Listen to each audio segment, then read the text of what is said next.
Hi, this is Tony at TravelScoot. I'm going to show you in this video how to remove and reinstall the wheel bearings on the right rear wheel. It's very simple. They are lightly pressed into the plastic hub of the wheel. You can see a spacer in here. And this video can be used in conjunction with replacing the right rear tire or wheel for seeing how to remove it. Anyway, all you do is you take, for example, a screwdriver. I'm going to keep it simple. Insert it to where you hit the edge of the bearing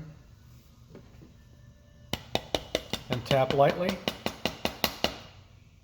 Maybe rotate it 180 degrees so you're driving it out evenly. Okay, and now you have this opening. When you go to reinstall, make sure that the spacer is in place.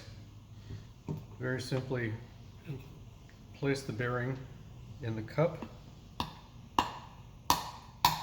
and you can press it in by hand, and you can tap around the outer edge lightly to make sure it's seated all the way. Thanks for watching.